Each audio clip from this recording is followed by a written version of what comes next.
هل سبق لك أن شعرت برغبة عميقة في التغيير، لكنك وجدت نفسك تدور في حلقة مفرغة تعود دائما إلى نقطة البداية؟ هل تتساءل لماذا، رغم كل نواياك الحسنة وجهودك المتكررة، يظل التغيير صعب المنال؟ إذا كانت إجابتك نعم، فأنت لست وحدك. إنها تجربة إنسانية عالمية أن نرغب في التطور والتحسن، لكننا نصطدم بجدار خفي يعيق تقدمنا. كثيرا ما نقنع أنفسنا بأن المشكلة تكمن في ضعف الإرادة أو قلة الانضباط، أو ربما في نقص الوصفة السحرية للنجاح. لكن ماذا لو أخبرتك أن السبب الحقيقي أعمق من ذلك بكثير، وأنه يكمن في طريقة فهمنا للتغيير نفسه؟ يقدم لنا كتاب كيف نتغير لروس إلين هورن منظوراً ثورياً، فهو لا يخبرنا فقط كيف نتغير، بل يكشف لنا لماذا لا نتغير من الأساس. يغوص إلين هورن في أعماق النفس البشرية ليظهر لنا أن مقاومتنا ليست ضعفاً، بل هي آلية دفاعية متجذرة في طبيعتنا. من خلال فهم هذه الآليات الخفية، مثل الخوف من الأمل أو الخوف من المسؤولية المتزايدة، يمكننا أخيراً فك شفرة هذا اللغز الذي يمنعنا من تحقيق أهدافنا. استعد لرحلة فريدة من نوعها، رحلة لا تقدم لك مجرد نصائح سطحية، بل تدعوك لتغيير نظرتك لذاتك ولعملية التغيير برمتها. سيكشف لك هذا الكتاب الأسباب العشرة التي تجعلنا نتمسك بالقديم، ويقدم لك الأدوات اللازمة لتحويل أحكامك على نفسك إلى أسئلة فضولية تقودك نحو التغيير المستدام والعميق. لا تترك هذا الكتاب الآن. استمر في الاستماع، ودع روس إلين هورن يرشدك خطوة بخطوة لتكتشف القوة الكامنة بداخلك لتحقيق التحول الذي طالما حلمت به. حياتك تستحق هذا التغيير، وهذا الكتاب هو مفتاحك له. أهلا ومرحبا بكم أصدقاء وادي القراءة في رحلة جديدة. إذا أعجبكم ملخص اليوم، لا تنسوا الإعجاب بالفيديو ومشاركته مع أحبائكم. ولكي لا تفوتكم أحدث ملخصاتنا، لا تنسوا الاشتراك بالقناة وتفعيل زر الجرس ليصلكم كل جديد. فلنبدأ رحلتنا الآن. السبب الأول هو الخوف من الأمل، رفع التوقعات والمخاطرة بخيبة الأمل. هذا السبب هو جوهر الخوف من الأمل الذي يتحدث عنه إلين هورن. نحن نميل إلى حماية أنفسنا من الألم المحتمل الناتج عن الفشل أو عدم تحقيق التوقعات. إذا رفعنا سقف توقعاتنا لأنفسنا وبدأنا في التغيير، نزيد احتمالية الشعور بخيبة الأمل إذا لم نصل إلى أهدافنا. لذلك يفضل الكثيرون البقاء في منطقة الراحة حتى لو كانت مؤذية، على أمل تجنب هذا الألم. مثال توضيحي: شخص كان يعاني من زيادة الوزن لفترة طويلة. كلما حاول البدء في نظام غذائي صحي وممارسة الرياضة، يضع لنفسه أهدافا عالية جدا، مثل خسارة 20 كيلوغراما في شهر واحد. عندما لا يحقق هذه الأهداف الطموحة، يشعر بالإحباط الشديد ويقرر التوقف تماما، معتقدا أنه فاشل. هذا الخوف من خيبة الأمل يجعله يمتنع عن المحاولة بجدية في المرات القادمة. نصائح للتغلب على السبب الأول، وهو الخوف من الأمل. ابدأ صغيرا جدا. قسم أهدافك الكبيرة إلى خطوات صغيرة قابلة للتحقيق. بدلا من خسارة 20 كيلوغراما، ركز على خسارة كيلوغرام واحد فقط هذا الأسبوع. احتفل بالتقدم الصغير. كل خطوة مهما كانت صغيرة هي انتصار. اعترف بإنجازاتك الصغيرة لتعزيز ثقتك بنفسك وتقليل الخوف من الفشل الكبير. ركز على العملية لا النتيجة. بدلاً من الهوس بالنتيجة النهائية، ركز على الالتزام بالعملية اليومية أو الأسبوعية. على سبيل المثال، التزم بممارسة الرياضة لمدة 30 دقيقة يومياً، بغض النظر عن وزنك في نهاية الأسبوع. السبب الثاني هو المسؤولية المتزايدة. عندما نتغير تزداد مسؤولياتنا. التغيير غالبا ما يعني النمو، والنمو يجلب معه واجبات والتزامات جديدة لم نعتد عليها. هذا الشعور بعبء المسؤولية المتزايدة يمكن أن يكون مثبطا، مما يدفعنا إلى التمسك بحالتنا الراهنة حيث نعرف بالضبط ما هو متوقع منا. على سبيل المثال، موظف في شركة يتلقى عرضا للترقية إلى منصب إداري أعلى. هذا المنصب سيوفر له راتبا أفضل ومكانة أعلى، لكنه سيتطلب منه تحمل مسؤوليات أكبر، مثل إدارة فريق، اتخاذ قرارات هامة، والتعامل مع ضغوط إضافية. على الرغم من جاذبية العرض، يخشى الموظف هذه المسؤوليات الجديدة ويتردد في قبول الترقية. نصائح للتغلب على الخوف من المسؤولية المتزايدة: التدرج في تحمل المسؤوليات. إذا أمكن، حاول أن تزيد من مسؤولياتك بشكل تدريجي. اطلب مهاما إضافية صغيرة في البداية لتعتاد عليها. اطلب الدعم، لا تتردد في طلب المساعدة أو الإرشاد من الزملاء، المرشدين، أو المختصين عند مواجهة مسؤوليات جديدة. تدريب وتطوير الذات. استثمر في تطوير المهارات التي تحتاجها للمسؤوليات الجديدة. هذا يزيد من ثقتك ويقلل من شعور العبء. السبب الثالث هو المستقبل الأقل قابلية للتنبؤ. البشر بطبيعتهم يميلون إلى الشعور بالراحة في المألوف حتى لو كان غير مريح. التغيير يعني الدخول إلى المجهول، وهو أمر يثير القلق والخوف مما قد يحمله المستقبل. هذا النقص في القدرة على التنبؤ يمكن أن يكون سبباً قوياً في مقاومة التغيير. تخيل طالباً على وشك التخرج من الجامعة، يعرف أنه عليه البحث عن عمل أو متابعة الدراسات العليا. على الرغم من رغبته في المضي قدماً، يشعر بالقلق الشديد حيال مستقبله غير المؤكد بعد التخرج. الخوف من المجهول يجعله يميل إلى إطالة فترة دراسته أو تأجيل اتخاذ قرارات مهمة.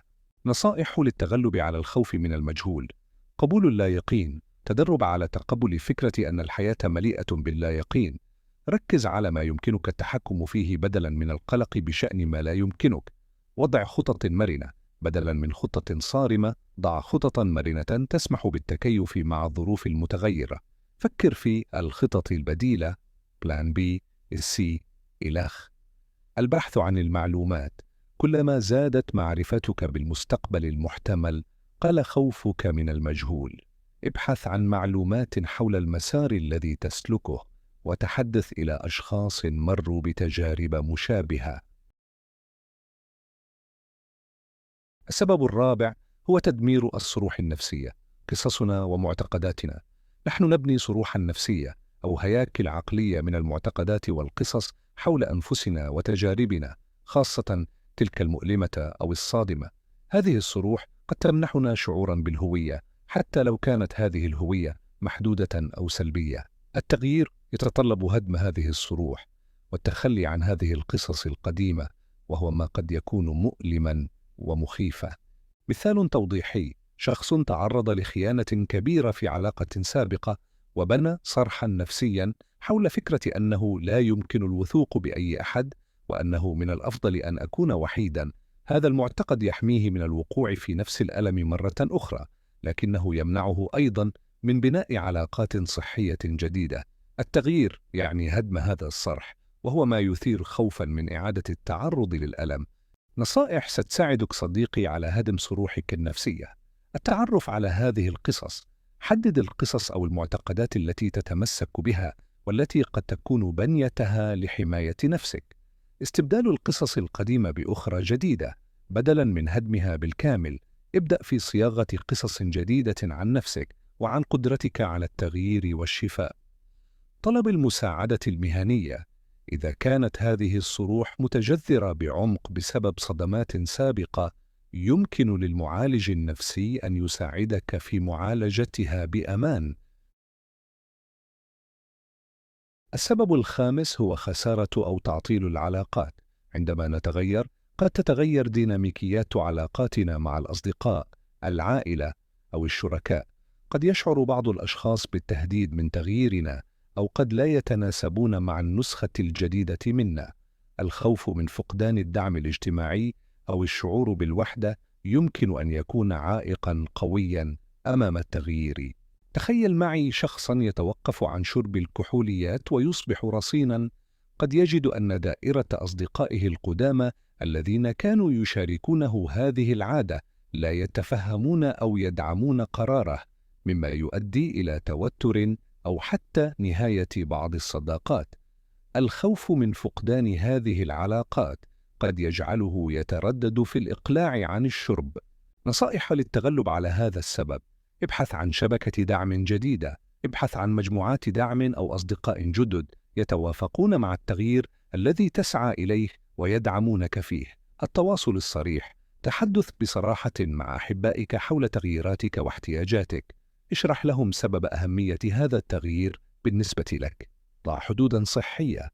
لا بأس في وضع حدود مع الأشخاص الذين لا يدعمون تغييراتك أو يحاولون إحباطك.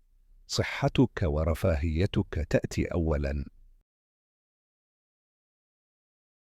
السبب السادس هو الشعور بالذنب أو الخجل.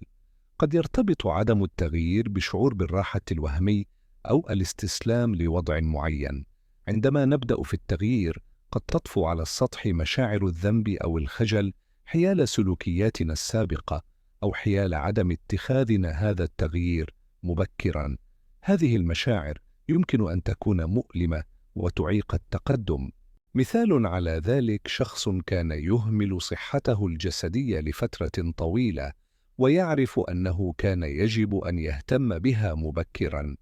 عندما يبدأ في نظام صحي قد يشعر بالذنب حيال كل السنوات التي أهمل فيها جسده، أو الخجل من مظهره الحالي، مما يجعله يفقد الحافز. نصائح للتغلب على الشعور بالذنب: المسامحة الذاتية. تدرب على مسامحة نفسك على أخطاء الماضي. الماضي لا يمكن تغييره، والتركيز على الذنب يعيق التقدم. التعاطف مع الذات. عامل نفسك باللطف والتفهم الذي قد تعامل به صديقاً يمر بنفس الموقف. التركيز على الحاضر والمستقبل. وجه طاقتك نحو ما يمكنك فعله الآن وفي المستقبل، بدلاً من الانغماس في ندم الماضي. السبب السابع هو الجهد المبذول. التغيير يتطلب جهداً كبيراً، سواء كان جسدياً، عقلياً، أو عاطفياً. الخروج من منطقة الراحة يتطلب طاقة وتصميماً. غالباً ما نفضل البقاء فيما هو مألوف، لأن التغيير يبدو مرهقاً للغاية، ونتجنب بذل الجهد اللازم. على سبيل المثال، طالب يعاني من التسويف في دراسته يعرف أنه بحاجة إلى بذل جهد أكبر للتحضير للامتحانات، لكن مجرد التفكير في كمية الجهد المطلوب يجعله يشعر بالإرهاق ويدفعه إلى تأجيل البدء. نصائح للتغلب على السبب السابع: البدء بخطوات صغيرة جدا. اجعل الخطوة الأولى للتغيير سهلة جدا لدرجة أنك لا تستطيع رفضها. على سبيل المثال، بدلاً من دراسة 3 ساعات، ابدأ بدراسة لمدة 15 دقيقة. بناء عادات صغيرة. ركز على بناء عادات صغيرة ومتسقة بمرونة. العادات تقلل من الجهد المطلوب لاتخاذ القرار. مكافأة نفسك.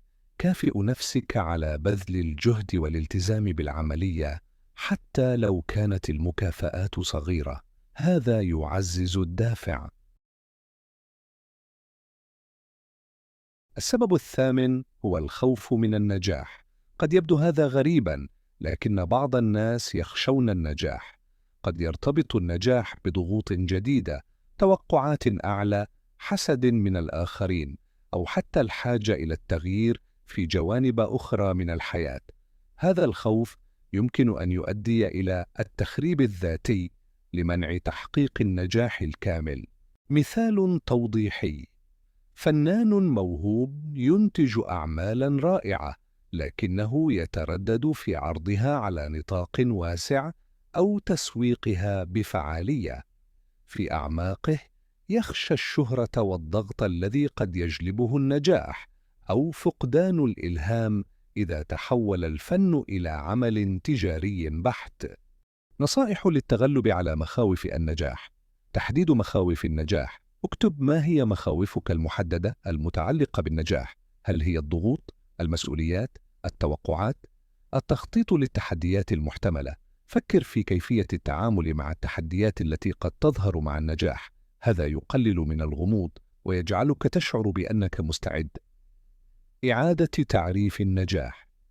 قدر النجاح ليس فقط بالمعايير الخارجية، مال، شهرة، بل أيضاً بالراحة النفسية، السعادة، والتوازن الشخصي.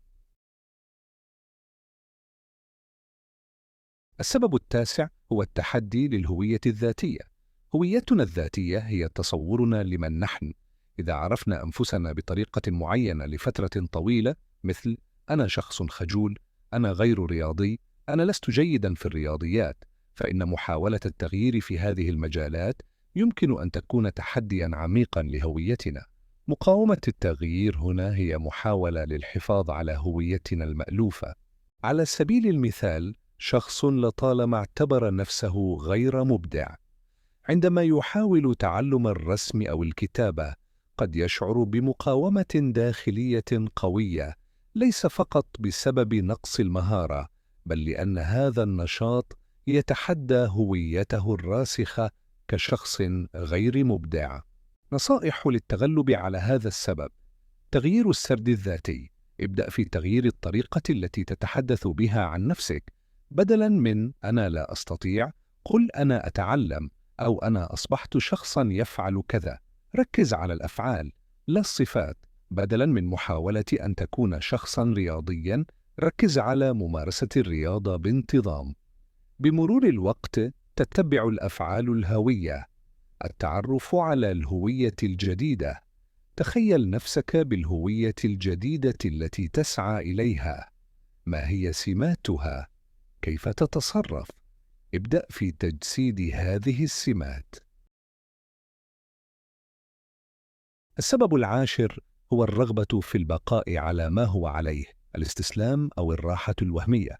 في بعض الأحيان، حتى لو كان وضعنا غير صحي أو غير مثمر، فإن هناك دافعاً عميقاً للبقاء فيه بسبب الراحة التي يوفرها المكرر والمألوف.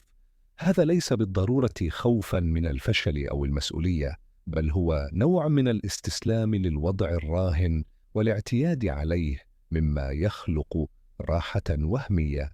مثال توضيحي: شخص عالق في وظيفة لا يحبها، لكنه يرفض البحث عن بديل، لأن هذه الوظيفة مريحة ومألوفة، وأنا أعرف ما أتوقعه كل يوم.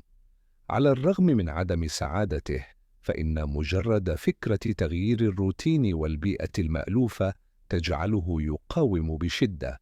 نصائح للتغلب على الراحة الوهمية. تحديد الثمن الحقيقي للبقاء. فكر بصدق في التكلفة الحقيقية للبقاء في وضعك الحالي على المدى الطويل، على صحتك، سعادتك، نموك.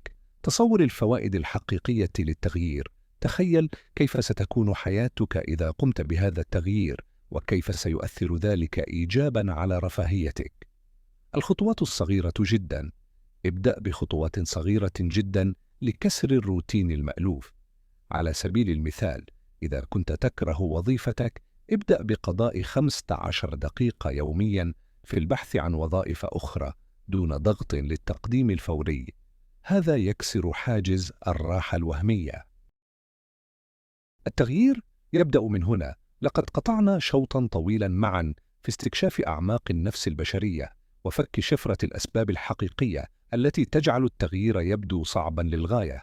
لقد أدركت الآن أن مقاومتك ليست ضعفاً، بل هي استجابة إنسانية طبيعية لمخاوف عميقة الجذور.